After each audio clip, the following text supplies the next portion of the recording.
Hey guys, welcome to this channel. You are watching Long-Winded Pro and my name is Elliot. Thank you so much for clicking on this video. I really appreciate the views. If you like this video, definitely subscribe because I'm only 5 subscribers away from 100, and once I hit 100, I will be giving away a disc. So definitely subscribe so you can be in the running for that. In today's video, I'm going to be reviewing the Metal Flake Max. I recently won a tournament here at PJ Urban Park, and with the money I decided to splurge a little bit. With my birthday coming up, I think I deserve to give myself a birthday gift. So I picked up a couple discs. There's this Max, and then there's this really cool Star Spider. If you're interested in seeing this disc, definitely stay tuned for the next video, which will be a review on this one. So the Metal Flake Max is a 11 speed, 3 glide, 0 turn, 5 fade disc. If those numbers aren't correct, I will put a correction here at the bottom of the screen. And this is a really cool looking disc. The Metal Flake is just an awesome look for a disc. And some of you may know that Simon Lizotte and Eagle McMahon were throwing the Max back when when Discmania was partnered with Innova, and people could just kind of cross their bags over between the two brands. And they were throwing the Max. Ricky Wysocki also threw the Max, and James Proctor obviously throws the Max as well. So it's a really interesting disc that's kind of that overstable utility disc that a lot of people are looking for. A lot of people will go for the FIREBIRD in this slot, so it'll be interesting to see how overstable this disc is and how workable it is for that kind of slot in the bag. Before I get into how it flies, I'm just going to give you a quick rundown of how it feels.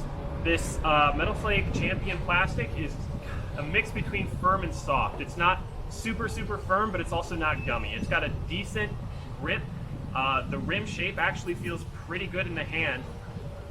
Hope this wind isn't killing my audio.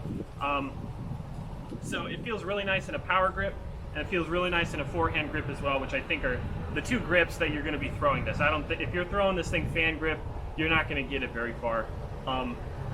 But the shape is really interesting. It's got this really blunt nose. I don't know if you can tell, but it's kind of a thick nose. It's not super aerodynamic, but it's got a really low profile and it's pretty flat. So this thing feels like it could be pretty overstable.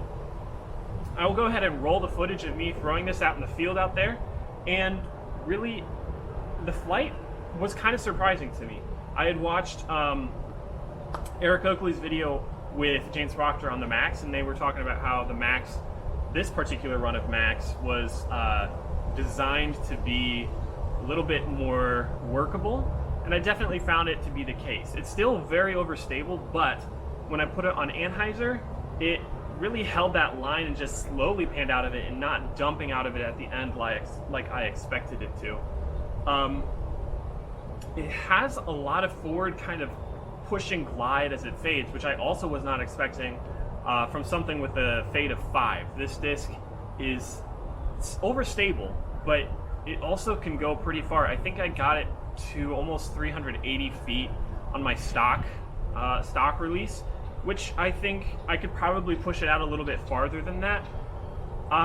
But it's nice to have something that goes far but still is reliably overstable, and I didn't really have that in my bag. I had a Star Ape, but the problem with that Ape is that in headwinds it would kind of flip up a little bit, and it wasn't super comfortable in the hand. But this disc is really comfortable in the hand, and I think that this is going to take over that spot in the bag for me. So overall, a really great flight. Through it forehand as well, and it's not going to have any problem forehand. It's a driver, a flat driver. This thing is going to shine in those forehand kind of dump shots that you are looking for, especially if you're like me and you have slightly lower spin on your forehands. This thing is really going to dump out of it and going to be a really good forehand disc. So yeah, for me, I would give it the flight ratings of 11.404 instead of 11.305. I don't think it's as overstable as that, and I think it's got a little bit more glide than the flight ratings make it seem. But definitely a great disc, and this thing is gorgeous. Definitely one of the prettiest discs in my bag for sure. Go check this one out. I'll have a link in the description if you are interested in this disc. So thank you so much for watching this video. Stay tuned for my review on the Innova Spider. Sneak peek. It's a good disc. So stay tuned for that. Subscribe, and maybe you might win a 100 subscriber giveaway. So thanks for watching this video. I'll see you in the next one.